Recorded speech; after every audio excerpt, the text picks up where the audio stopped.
শুনতে পাচ্ছেন? না, আপনি না, আপনার ফোন। ও কিন্তু শুনছে আপনার প্রতিটি কথা, আপনার প্রতিটি গোপন পরিকল্পনা। আপনি কি জানেন, আপনি যখন ফোনটা পাশে রেখে আপনার প্রিয়জন বা বন্ধুর সাথে কথা বলছেন, তখন আপনার ফোনের ওই ছোট্ট মাইক্রোফোনটা দিয়ে কেউ আপনার ব্যক্তিগত আলাপ চুরি করছে। আপনি ভাবছেন আমি মজা করছি, তাহলে একবার ভেবে দেখুন তো, যে বিষয় নিয়ে আপনি শুধু মুখেই কথা বলছেন, কোনো দিন ইন্টারনেটে সার্চ করেননি, সেই জিনিসের বিজ্ঞাপন আপনার ফেসবুক বা ইউটিউবে কিভাবে আসলো।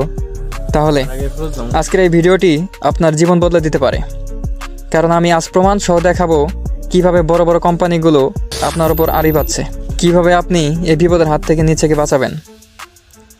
একটি ছোট ভুলের সেটিংস আপনার পুরো প্রাইভেসি নষ্ট করে দিচ্ছে। এখনই সাবধান, না হলে আপনার ব্যক্তিগত কথা পৌঁছে যেতে পারে ভুল মানুষের হাতে। আমরা অনেক সময় অপরিচিত লিঙ্কে ক্লিক করি বা অদ্ভুত সব অ্যাপ ডাউনলোড করি। এই অ্যাপগুলো আমাদের গ্যালারি, কন্ট্যাক্ট এবং সবচেয়ে ভয়ানক, আমাদের মাইক্রোফোনের নিয়ন্ত্রণ নিয়ে নেয়। আপনি হয়তো ঘুমাচ্ছেন, কিন্তু আর ফোনের ওই অ্যাপটি আপনার ঘরের সব কথা রেকর্ড করে সার্ভারে পাঠিয়ে দিচ্ছে। সাইবার অপরাধীরা এই তথ্যগুলো ব্যবহার করে আপনাকে ব্ল্যাকমেইল পর্যন্ত করতে পারে। সময় থাকতে এই সেটিংসটি এখনই চেক করুন। ফোনের সেটিংসে গিয়ে প্রাইভেসি অপশনে যান, সেখান থেকে পারমিশন ম্যানেজার এবং তারপর মাইক্রোফোন। ভালো করে দেখুন তো এখানে এমন কোনো অ্যাপ আছে কি না যার মাইক্রোফোন পাওয়ার কথা ছিল না, যেমন কোনো গেম বা টর্চ অ্যাপ। যদি থাকে তবে এখনই সেগুলো ডন্ট অ্যালাউ করে দিন। মনে রাখবেন, আপনার একটু অবহেলাই হতে পারে আপনার জীবনের বিপদের কারণ।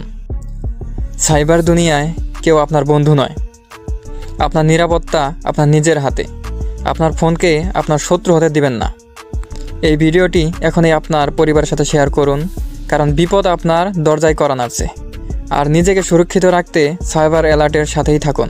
ভালো থাকবেন, আর সবচেয়ে বড় কথা, সতর্ক থাকবেন। ধন্যবাদ।